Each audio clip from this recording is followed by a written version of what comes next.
Hello and welcome to my YouTube channel. Please subscribe the channel and press the bell icon. PM Kisan Samman Nidhi যোজনার 18তম কিস্তির টাকা কবে কৃষকেরা তাদের ব্যাংক অ্যাকাউন্টে পাবে সেই সম্পর্কিত আপডেট কিন্তু আজকের এই ভিডিওতে। তবে ভিডিওটি শুরু করার আগে ছোট্ট একটা অনুরোধ, যদি চ্যানেলে নতুন হয়ে থাকেন প্লিজ চ্যানেলটা সাবস্ক্রাইব করবেন এবং নোটিফিকেশনটা অল করে রাখবেন। চলুন আমরা আজকের এই আপডেটটা দেখে নিই। আমি এখন যে আর্টিকেলটা রয়েছি সেই আর্টিকেলের লিঙ্কটা কিন্তু আমি ডেসক্রিপশন বক্সে দিয়ে রাখবো, আপনি সেখান থেকে ক্লিক করেই কিন্তু এখানে চলে আসবেন। দেখুন, পিএম কিষাণ সম্মান নিধি যোজনার 18তম কিস্তির টাকা কবে কৃষকরা পাবে জেনে নিন। দেখুন, পিএম কিষাণ সম্মান নিধি যোজনা কেন্দ্র সরকারের একটি স্কিম, যার মাধ্যমে কেন্দ্র সরকার কৃষকদের ব্যাংক অ্যাকাউন্টে বছরে কিন্তু 6,000 টাকা দিয়ে থাকে।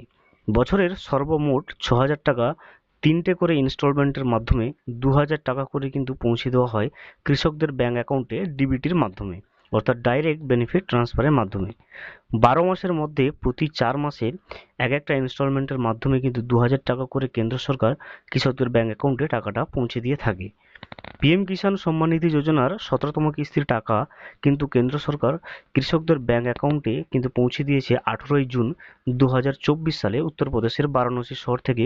কিন্তু প্রধানমন্ত্রী নরেন্দ্র মোদী সেই টাকাটা কিন্তু কৃষকদের ব্যাংক অ্যাকাউন্টে ট্রান্সফার করে দিয়েছে। এখন 18তম কিস্তির টাকা কিন্তু আবার কৃষকরা পাবে 4 মাস পর পরবর্তী ইনস্টলমেন্টের সময়, অর্থাৎ 2024-এর কিন্তু অক্টোবর মাসে 18তম কিস্তির টাকা কিন্তু কৃষকদের ব্যাংক অ্যাকাউন্টে কেন্দ্র সরকার কিন্তু ডাইরেক্ট বেনিফিট ট্রান্সফার অর্থাৎ ডিবিটির মাধ্যমে কিন্তু ব্যাংক অ্যাকাউন্টে কৃষকদের পৌঁছে দেবে। Thank you for watching. Please subscribe the channel and press the bell icon.